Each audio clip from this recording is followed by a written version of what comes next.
l'occasion du livre, on s'est rendu compte que tout le monde n'avait pas forcément le même niveau en termes de connaissances, de bagages sur le numérique. Donc l'idée, c'est un peu de vous donner un petit peu les bases pour comprendre. On va parler de technologie, hein.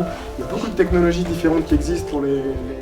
Ces journées numériques sont un des leviers développés par le pays pour lancer une spirale vertueuse en termes de collaboration, en termes d'innovation auprès de tous les habitants et actifs de ce territoire. Aujourd'hui, cette journée est dédiée plus spécifiquement aux collectivités pour lesquelles, dans le cadre du contrat Auvergne Plus, financé par la région Auvergne, nous bénéficions de fonds de façon à dynamiser notre lisibilité numérique.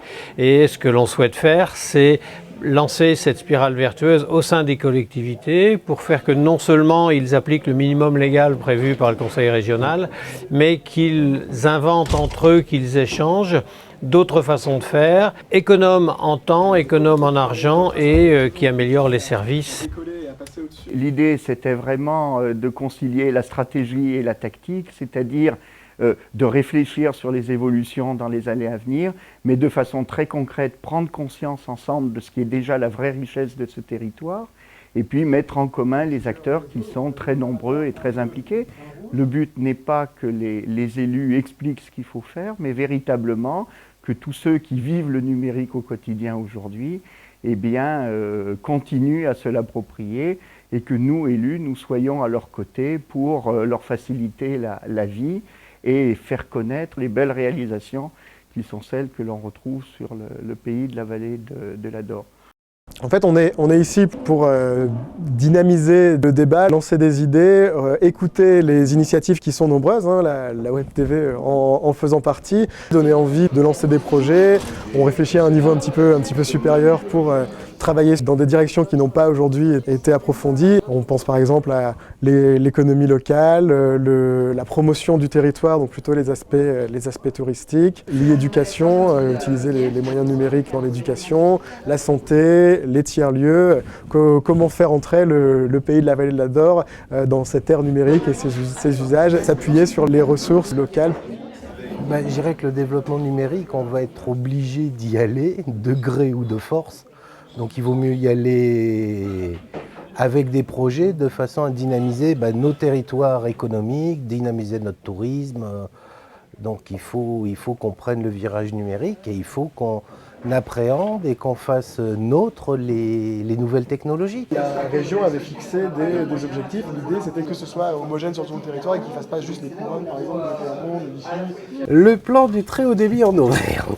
Ce plan est une chance, à la condition qu'il soit vraiment partagé par toutes les communes, y compris les petites communes rurales de la montagne thiernoise, du Livradois-Forez.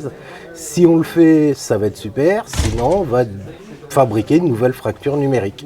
Sur aucun plan d'amélioration des infrastructures on est prévu avant 2025 et ça fait un peu peur parce qu'on pense à l'école, on pense aux entreprises qui sont sur notre commune et on pense aussi à l'avenir de la commune parce que si on n'arrive pas à faire venir des gens, si on n'arrive pas à faire venir quelques entreprises, eh bien à l'horizon de 2050, on se demande s'il y aura encore beaucoup d'habitants dans notre commune, quoi. Je suis Monique Perrin, je suis agente de développement à la communauté de communes du Pays de Caya et on a un projet de maison de service au public. Au niveau numérique, sur la médecine, il y a des besoins à terme, pourquoi pas, la question de la télémédecine qui sera d'actualité. Sur la partie tiers-lieu, il y a sur la médiathèque, donc l'usage du numérique. Et aussi, pourquoi pas, la notion économique sur style coworking, mettre en place. On a tout un projet autour des écoles, d'équiper les écoles en numérique. Ça veut dire quoi? Donc l'école numérique, c'est à la fois équiper bien sûr avec des ordinateurs, mais c'est surtout équiper les classes avec des tableaux numériques interactifs. Alors, le meilleur exemple, c'est le cours de géo qui fait intervenir tout de suite à partir d'une projection la carte de géo et qui va expliquer donc, un certain nombre de choses. Il y a aussi le principe avec des tablettes. Enfin, voilà. Donc on est en train de travailler ça. Pour l'instant, c'est un peu au début de notre projet. On travaille avec l'éducation nationale, avec les directeurs d'école. On a réussi à avoir une subvention dans le cadre des fonds européens, le contrat Auvergne Plus. On est sur un projet de médiathèque intercommunale. Dans cet établissement, il y aura un volet numérique qui va être particulièrement développé avec un ensemble d'ateliers pratiques qui va s'adresser à la population. Le fondement de ce projet, c'est vraiment de rendre ce lieu participatif, que la population se l'approprie. On va aussi essayer de développer un Fab Lab. Et tout de suite maintenant, en fait, on a un petit projet de bibliobox sur la commune de Vinzelles, où on va reconvertir en fait une ancienne cabine téléphonique en un lieu de diffusion des savoirs. C'est un projet qui est mené avec les jeunes et la population de Vinzelles, mais c'est les jeunes qui en sont le moteur. Donc on va pouvoir y partager des livres, des documents physiques. Et il y aura un mur d'annonces également pour que les gens puissent communiquer les uns avec les autres. Et on va également donc intégrer cette bibliobox dans la cabine et en même temps diffuser des savoirs qui seront protégés par des licences libres. Sur Aubusson, et particulièrement le lac d'Aubusson d'Auvergne, on avait constaté un déficit de communication. On s'était aperçu que le lac n'était pas forcément très bien connu et surtout il y avait énormément d'activités pendant la période estivale ou également fait par la Catiche, qui est une association qui œuvre dans la sensibilisation et l'éducation à l'environnement, à la faune et à la flore. Et il y avait beaucoup d'actions qui étaient très peu connues.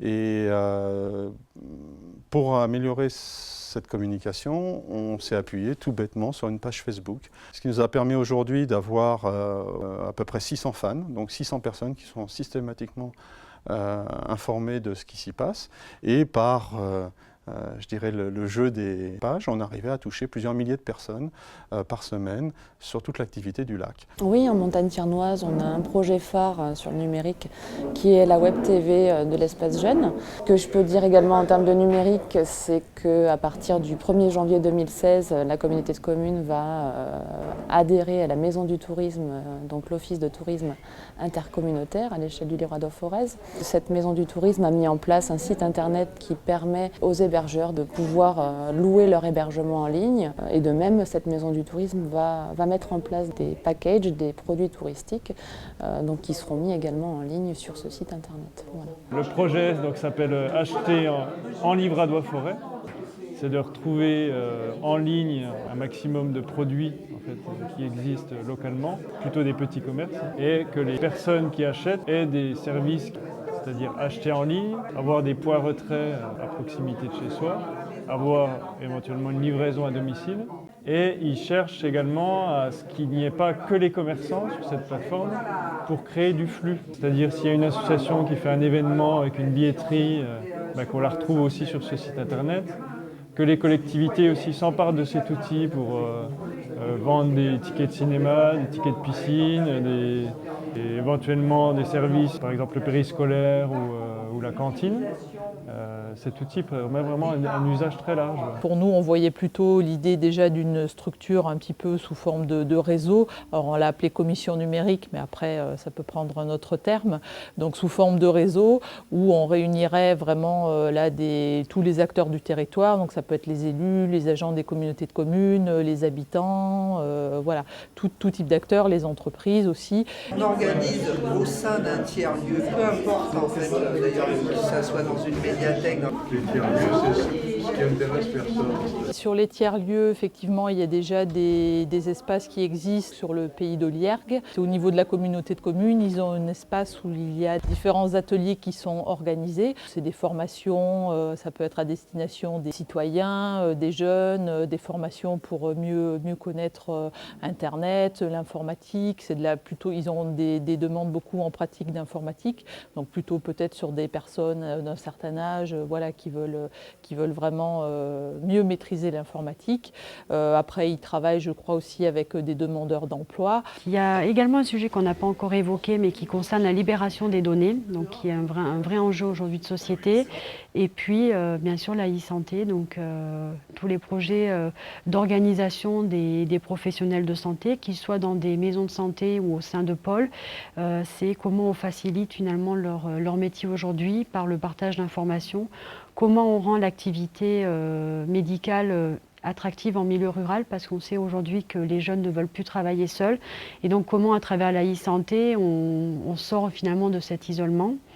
Et puis je pense qu'on aura aussi à regarder du côté de la mobilité, quelles sont les solutions de mobilité un petit peu intelligentes en milieu rural, là où justement on manque de densité pour faciliter le covoiturage ou le transport en commun.